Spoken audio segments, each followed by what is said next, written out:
এবার আমাদের মহারাজ কৃষ্ণচন্দ্র উদ্বোধন করতে চলেছেন পানীয় জলের সরোবর।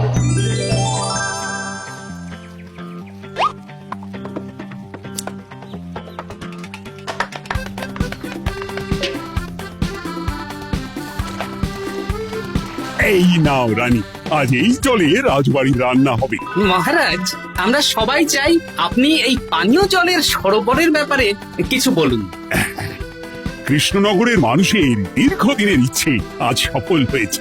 আমাদের রাজসভার সকল সভাসদদের জন্য এতদিন পরে একটা পানীয় জলের সরোবর হয়েছে। প্রত্যেক সপ্তাহে এই সরোবরে বিজ্ঞানীর বানানো রাসায়নিক মেশানো হবে, যাতে জলে কোনো রকম জীবাণু না থাকে। এই জল রান্নার কাজে ব্যবহার করা যাবে এবং পরিশুদ্ধ করে বা ফুটিয়ে পান করাও যাবে। আরে সবাই দাঁড়িয়ে আছো কেন? হাততালি দাও, হাততালি, হাততালি।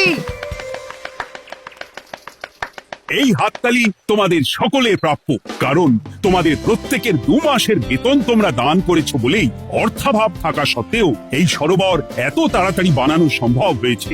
এছাড়াও নিজেরা মাটি কাটা থেকে শুরু করে সকল কাজে সহযোগিতা করেছো, এটাও অনেক বড় ব্যাপার। আবার হাততালি। মহারাজ, এই আনন্দে কি খাওয়া দাওয়া হচ্ছে? খাওয়া বিশ্রাম সব হবে। আমি আর রানী একটু সমুদ্রে ঘুরতে যাব, তাই আগামীকাল থেকে 1 সপ্তাহ রাজসভা ছুটি। তোমরা নিজেদের মতন আনন্দ করো, বিশ্রাম নাও। টানা 1 সপ্তাহ ছুটি? হ্যাঁ, টানা 1 সপ্তাহ। কি আনন্দ! এবার হাত পা ছড়িয়ে শুধু আয়েশ করব। আমিও এই কদিন অনেক ধকল গেল। এটা চাই ওটা চাই, তারপর সব মালপত্র বাবা মাটি স্থানান্তরিত করা সব কাজ করেছি। এবার বিশ্রামটা চাই, কি বলো গোপাল? হ্যাঁ, ঠিক বলেছো সেনাপতি। তবে আমি আমার ব্যায়ামটা কিন্তু চালিয়ে যাব। সে চালাও, শরীরটা ধরে রাখতে হবে তো।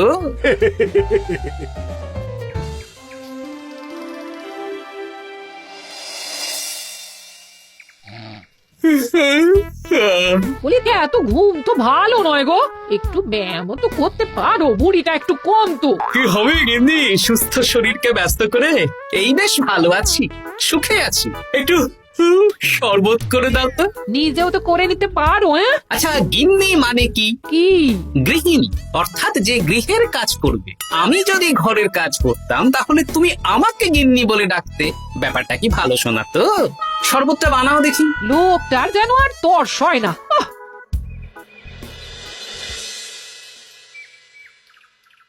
এই 137, হ্যাঁ 138, হ্যাঁ 139, হ্যাঁ 140। গিন্নি, কোথায় গেলে? কি হলো? তোমাকে সেই কখন বলেছি ডিম সেদ্ধ করে দিতে, করেছো? আরে বাবা, সকালে জামা কাপড়গুলো কেচেছিলাম, এখন ভাঁজ করে গুছিয়ে রাখছি। ওসব সেদ্ধ পরে হবে। পরে হলে চলবে না, ওটাই আমার নিয়ম। উঠবোস করে 4টে ডিম সেদ্ধ আর মুগুর ভেজে 4টে কাঁঠালি কলা। নিজে সেদ্ধ করে নাও, আমি পারলাম না। তুমি যে কাজটা করছো সেটা রেখে আমার ডিমটা আগে সেদ্ধ করো। আমি 250টা উঠবোস শেষ করেই খাবো। 141, হ্যাঁ 142।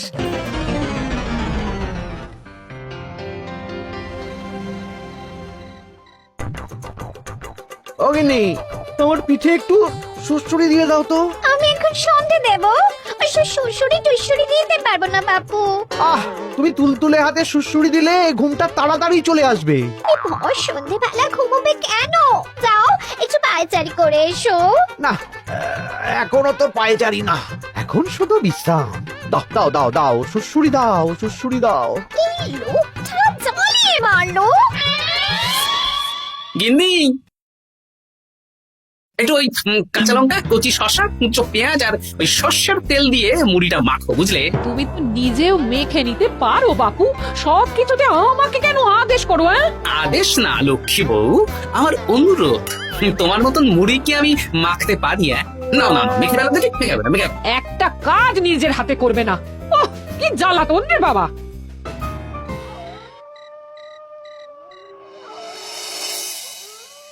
তরকারিটায় নুন একটু কম হয়েছে, বুঝলে গিন্নি?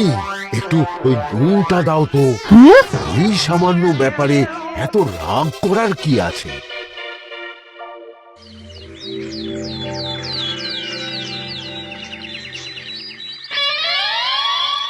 এই একটু জল ভরে নিয়ে যাব, একটু শান্তিতে রান্না করব তার জো নেই। কর্তা বাড়িতে আছে, আমার হাড় মাস জ্বালিয়ে দেবে। আমার দুঃখের কথা আর কি বলি দিদি ভাই, সারা দিন এটা ওটা বায়না তো ছিলই, কিন্তু এখন ছুটি পাওয়ার পর থেকে যেন বায়না বেড়ে গেছে। আমার কর্তা তো এমনিতেই আরাম প্রিয়, এখন দেখছি ঘর থেকে বেরোতেই চাইছেন না।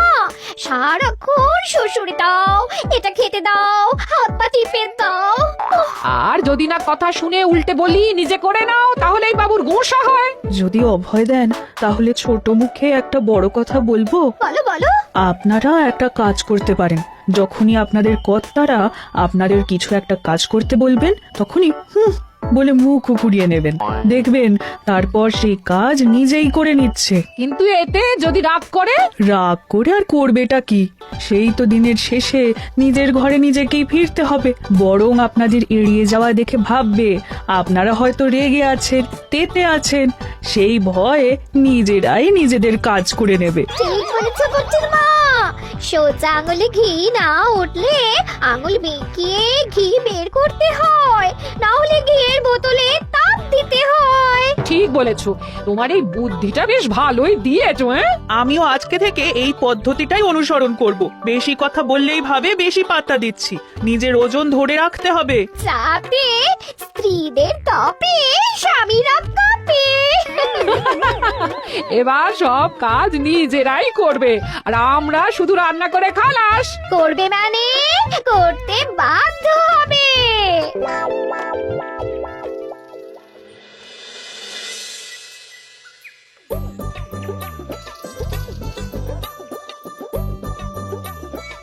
কই গো গিন্নি, বাজারের থলেটা ধরো। উফ, বাবারে বাবা, কি গরম, চাবিটা ফেটে গেল গো। কই গো, নিয়ে যাও। চাপ বাবা, কিন্তু কথাই শোনে না। আরে বাবা, আমি কখন থেকে হাঁকছি বাজারের থলেটা নিয়ে যাও, কোনো কথা কানেই তোলো না।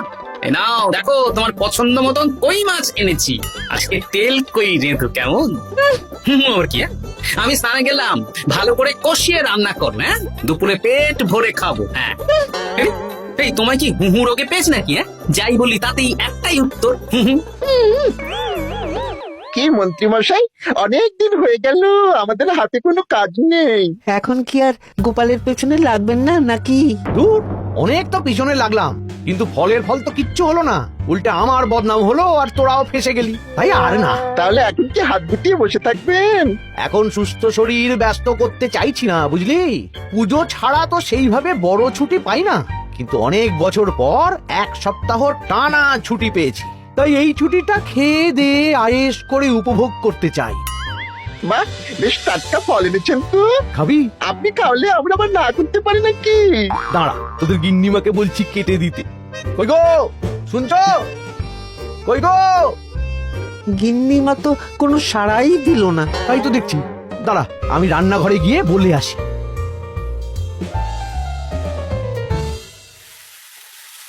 কই গো, শুনছো? বটা ঘটাকে কয়েকটা ফল কেটে দাও না, বেচারাগুলো খেতে চেয়েছে। হুঁ, আবার কি, না হয় তরকারিটা হয়ে গেলে কেটে দিও। এ তো মহা মুশকিল। দূর বাবা। কি বললেন গিন্নিমা? মানে মানে বলে মুখ ঘুরিয়ে নিল। হয়তো উনি ব্যস্ত আছেন, সেটা কোনো ব্যাপার না।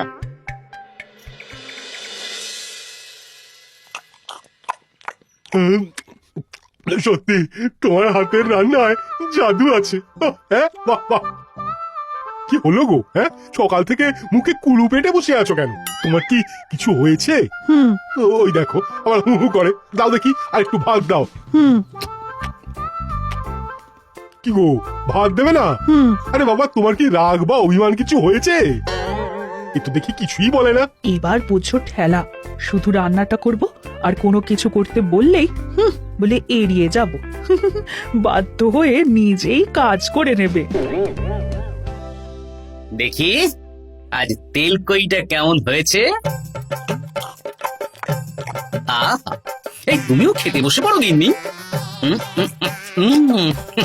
বাহ, দারুণ হয়েছে গিন্নি, একটু ঝাল হয়েছে কিন্তু ভালো লাগে বুঝলে। কি গো, আমি তো একাই বোকার মতন কথা বলে যাচ্ছি, এই তোমার কি হয়েছে বলো তো?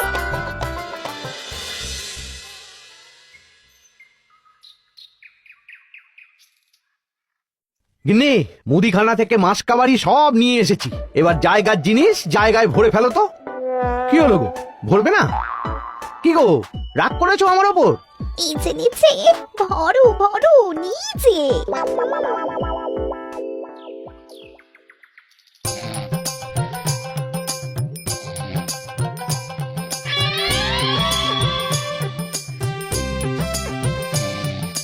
এ কি গো গিন্নি, দুপুরের এঁটো থালা বাটি হাঁড়ি কড়াই সবই তো শুকিয়ে কাঠ, এগুলো মাজবে কখন? আরে, এই কি শুরু করেছো বলো তো? শুধু হু হু করে যাচ্ছ, কিছু জিজ্ঞেস করলে হয় চুপ করে আছো নয়তো হু হু বলছো। বাসনগুলো মাজবে না? হ্যাঁ, রাতে রান্না বান্না করবে না নাকি? আরে, এ তো আজব ব্যাপার। না, আমাকেই দেখি বাসনগুলো মেজে ফেলতে হবে, বাড়িতে তো আর 5টা দাস দাসী নেই।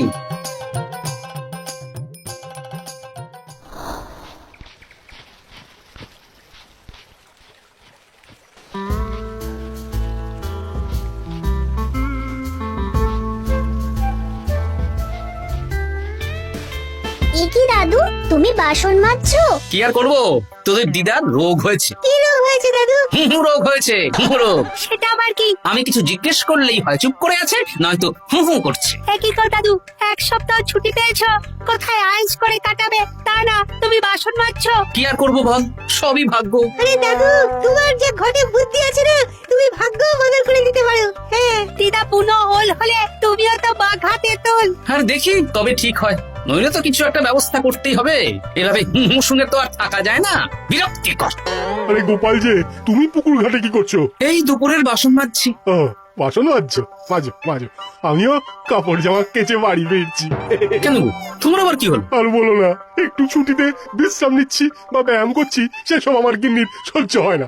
কিছু করতে বললেই হু হু করছে। তোমার গিন্নিও হু হু করছে? শুধু আমার না গো গোপাল, মন্ত্রীমশাই আর রাজবৈদ্যের গিন্নিও। এদের কি একসাথে ছোঁয়াচে হু হু রোগে পেয়েছে নাকি? হ্যাঁ, তাই তো মনে হচ্ছে সবার গিন্নি শুধু রান্না করছে আর কিচ্ছু কুটো নেড়ে দুটো করছে না। হ্যাঁ, আচ্ছা বুঝেছি, আমরা যে বিশ্রামে আছি সেটা এদের সহ্য হচ্ছে না। কি করা যায় বলতো? আমাদের বউ যখন কাজ করছে না তখন নতুন বউ আনতে হবে, মানে আবার বিয়ে করতে হবে। কি যাতা কথা বলছো গোপাল? মানে ব্যাপারটা হলো যে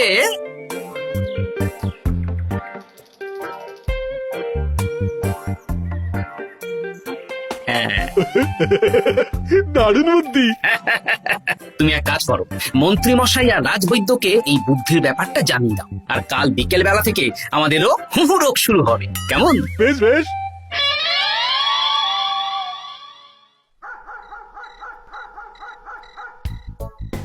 অগিন্নি, বাসনগুলো সব মেজে এনেছি, এবার তো ওঠো, রাতে রান্না করবে তো? এই তো ওষুধে কাজ দিয়েছে, এভাবেই খাটাবো। ছুটিতে বাড়ি বসে পায়ের ওপর পা দিয়ে খাওয়া বের করে দেবো, বের করে দেবো। হ্যাঁ, তুমি মনে মনে কি ভাবছো আমি ঠিক বুঝতে পারছি। সারা বছর খাটাখাটনির পর আমার 1 সপ্তাহ ছুটির সুখ তুমি চোখে দেখতে পারছো না, কাল খেলা ঘুরে যাবে।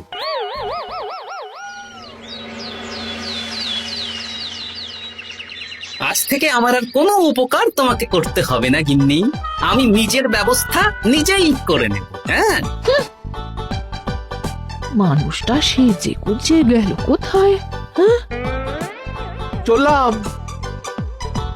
কোথায় যাচ্ছি? গলায় মালা, এত সাজগোজ, কি ব্যাপার? বাবারে বাবা, আতরের গন্ধে ঘরটা ম ম করছে। এলাম।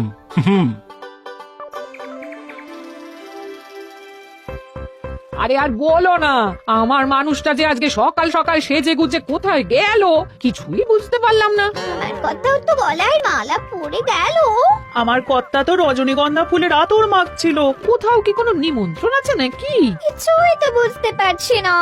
আমাদের এই হু হু ওষুধে বেশ কাজ দিয়েছে, কি বলেন? হ্যাঁ, হ্যাঁ, এখন আর বেশি বায়না করছে না, একবার হুক করেছে আর নিজেই সেই কাজ করে নিচ্ছে। আমি শুধু রান্নাটুকু করি, বাকি সব কাজ ওকে দিয়ে করাচ্ছি, কিচ্ছু বলতে হচ্ছে না, বাধ্য হয়ে করছে।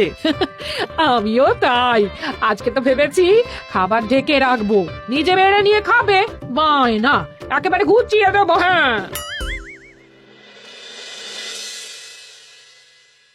সকাল থেকে সন্ধে হয়ে গেল, বাড়িতে এখনো এলো না। মানুষটা কোথায় গেল রে বাবা? এসো এসো নতুন গিন্নি, এসো। আজ থেকে তুমিও এই সুখের সংসারের সমান অংশীদার। এই এই এই এই এটা কে? তুমি টোপর পরে এসেছো কেন? নতুন গিন্নি, তুমি আমার পুরনো গিন্নির কথা বেশি কান দিও না। আমি যা বলবো তাই শুনবে। তুমি আমার জন্য রান্না বান্না করে দেবে তো? আমি একটু একটু বায়না করব, সব শুনবে তো? তুমি বিয়ে করেছো? ও মা গো, আমার কি সর্বনাশ হলো গো!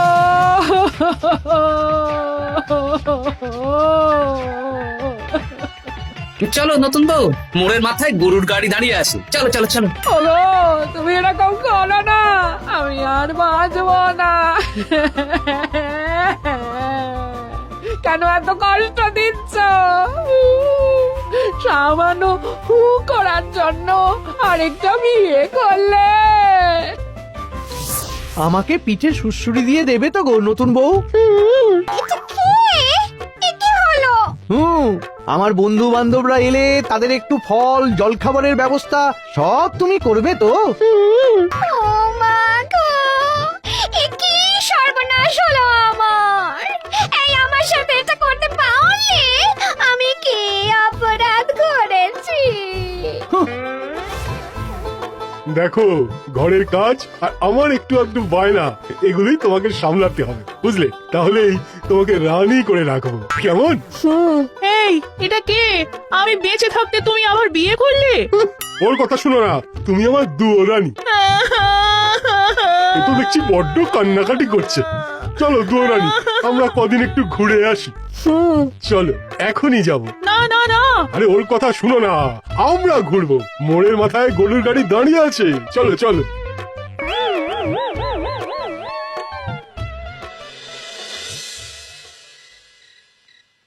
এখন আবার ঘুরতে যাচ্ছ? কি আর করবো বলো, আমরা সামান্য এক সপ্তাহ ছুটি পেলাম, ভাবলাম একটু আয়েশ করে থাকবো, কিন্তু তোমাদের সেই সুখ সইল না, তাই আমি মানছি আমি ভুল করেছি, তা বলে তুমি আরেকটা বিয়ে করে নেবে? ওকে মালা পরানোর সময় তোমার বুকটা একটু কাঁপলো না? আমার মুখটা মনে পড়লো না? এটা তুমি কেন করলে? আমাকে একটু বুঝিয়ে বলতে আমি আবার আগের মতো তোমার ছোট ছোট বায়নাগুলো পূরণ করে দিতাম। তার জন্য বিয়ে করলে? তুমি কি নিষ্ঠুর? তোমরা সবাই নিষ্ঠুর। নিজেদের একটা স্ত্রী থাকতে আবার দ্বিতীয় বিয়ে। কি আর করবো, স্বামীর সামান্য আবদার স্ত্রী না রাখলে তো কোনো সংসারই সুখের সংসার হতে পারে না। অগত্যা। এখন তোমরা যদি কথা দাও যে আগের মতন আমাদের ছোট ছোট বায়নাগুলো সামলাবে, তাহলে নতুন বউকে ওদের বাড়ি পাঠিয়ে দেব, আর আবার আমাদের পুরনো সংসার, সুখের সংসার ফিরে আসবে। সত্যি? হ্যাঁ, বেশ কথা দিলাম। দাও দাও মুখ পুরীকে বাড়ি পাঠিয়ে। মুখ পুড়ি নয়, পোড়া। এই যে সভাকবি, ঘোমটাটা তোলো তো। ওটা ঘুমটা তোল। ঘটা, ভোলা, তার মানে তোমরা কেউ বিয়ে করোনি? না, তোমাদেরকে পথে আনার জন্য একটা ছোট বিয়ের অভিনয় করলাম। আচ্ছা, এবার তো অভিনয় বুঝে গেলাম। এবার যদি তোমাদের বায়না না রাখি? তাহলে সত্যি সত্যি আমাদের বিয়ে করতে হবে।